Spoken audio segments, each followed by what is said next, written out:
Subscribe করুন বিটি alpha academy. আসসালামু আলাইকুম। বিটি আলফা একাডেমি ইউটিউব চ্যানেলে আপনাদের স্বাগতম। আজকে আমরা নবম দশম শ্রেণীর সাধারণ গণিতের অনুশীলনী 6-12 নম্বর প্রশ্ন নিয়ে আলোচনা করব। এবিসি ত্রিভুজের বিসি বাহুর মধ্যবিন্দু ডি হলে প্রমাণ করো যে AB plus AC greater than 2AD। মনে করি এবিসি একটা ত্রিভুজ,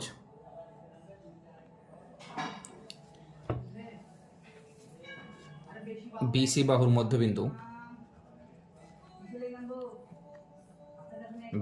মধ্যবিন্দু ডি হলে এ কমা ডি যোগ করি। ডি হতে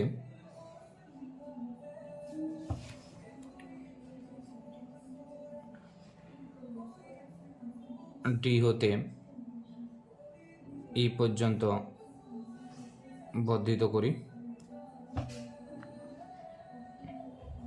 যেন এডি ইকুয়াল টু ডিই হয়।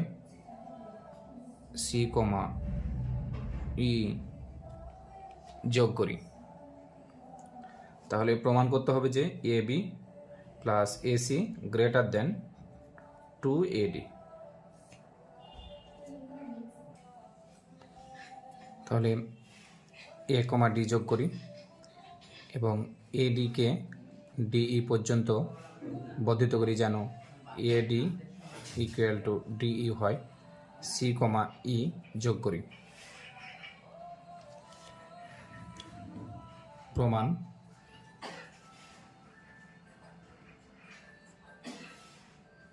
প্রমাণ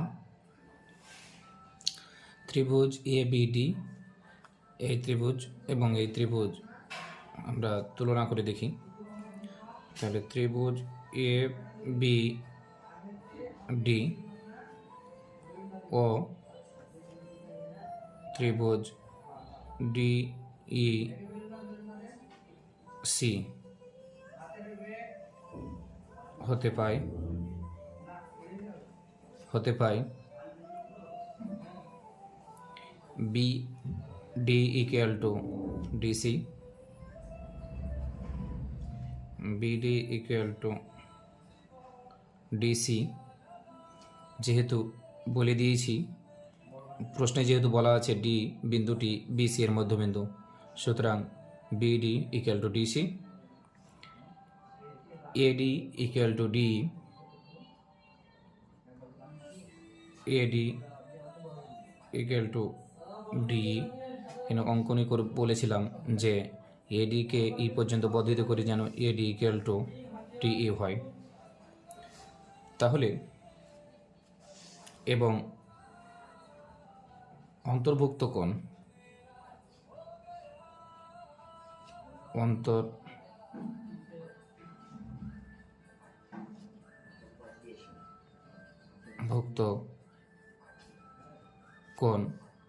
এডিবি কোণ, মানে এই কোণটা এবং এই কোণটা সমান।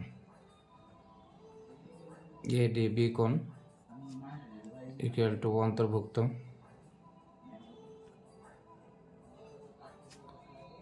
এডি সিডিই কোণ, কোণ। তাহলে অতএব এবিডি ত্রিভুজ এবিডি সর্বসম ত্রিভুজ ডিসি ই। অতএব AB equal to C.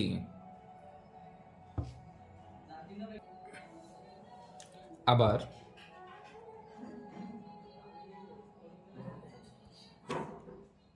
A C E, মানে এই বড় ত্রিভুজটা হতে পায় ত্রিভুজ এ সি ই হতে পায়। আমরা জানি ত্রিভুজের যে কোনো দুই বাহুর সমষ্টি তৃতীয় বাহু অপেক্ষা বৃহত্তর। তাহলে এ সি ই ত্রিভুজে আমরা লিখতে পারি যে এসি প্লাস সিই গ্রেটার দেন এই, কেননা আমরা জানি ত্রিভুজের যে কোনো দুই বাহুর সমষ্টি এর তৃতীয় বাহু অপেক্ষা বৃহত্তর। তাহলে আমরা এ বাহুটাকে লিখতে পারি এডি প্লাস ডিই। তাহলে AC plus C A B equal to C আমরা উপরে বের করে রেখেছি প্রথম ধাপে। তাহলে আমরা সিই এর জায়গায় আমরা এ বি লিখতে পারি, গ্রেটার দ্যান এইকে আমরা এডি প্লাস ডিই লিখতে পারি। তাহলে A B plus AC greater than, আবার যেহেতু আমরা অঙ্কনে লিখেছিলাম এডি ইকুয়াল টু ডিই, তাহলে আমরা এডি এর পরিবর্তে লিখতে পারি এডিকে স্থির রাখলাম, যেহেতু এডি প্রমাণে চেয়েছে, ডিই এর জায়গাতে আমরা লিখতে পারি এডি। তাহলে A B plus AC greater than 2AD, এটাই আমাদের প্রমাণে চেয়েছে।